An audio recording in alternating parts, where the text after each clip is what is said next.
All set na ang Philippine weightlifting team sa World Championship na magsisimula na sa Saudi Arabia.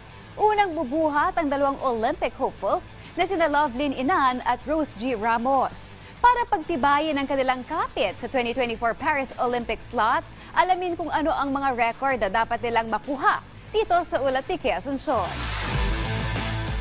Simula na ngayong araw ng laban ng Pilipinas sa 2023 World Weightlifting Championships na gaganapin sa Prince Faisal bin Fahd Olympic Complex, Riyadh, Saudi Arabia. Mamayang alas 9:30 ng gabi, oras sa Pilipinas.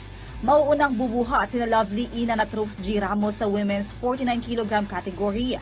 Kasama ng 18-year-old ang Ono Rizal native na si Inan, ang kanyang coach na si Richard Pep Agosto. Ito na ang magsisilbing ikalawang laro ng Cambodia SEA Games silver medalist na si Inan sa World Championships at ikatlo na niyang Olympic qualifying tournament. So far, nasa rank 13 and 14 kami noong hindi pa tinanggal yung double entry ng kada country kasi every country kailangan 1 entry lang. So pag tinanggal yun, baka bumaba kami sa rank 11. Since I think 10 lang, top 10 ang kukunin nila. So, kailangan pa rin namin mag-push na mapababa pa yung ranking namin sa 9, 8, 7 letter. Kasi alam naman namin na yung first 1 to 6, mga top caliber athlete na yun. Yun yung nagtataktakan talaga yun. Ang kailangan target namin is to qualify for the Olympics.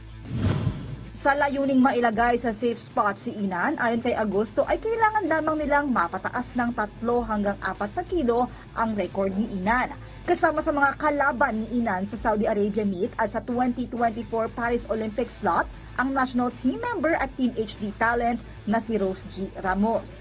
Ang target namin na para papasok siya din sa ranking is at least 190 ang total. So far, nasa 183 yung total na sa entire. Same with Rose G, 183 din. Yun, kung gusto talaga nilang dalawa makapasok or since isa lang naman pipiliin, kailangan din nila talaga nilang kahabulan sa isa't isa para makakuha ng rank na yun. The more chances tayo, dalawa na pinadala, dalawang anytime kung sinong mas condition sa kanila, at least mayroon talagang papasok.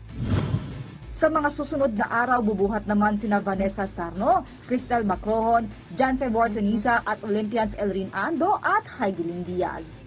Kea Asuncion, PTV Sports.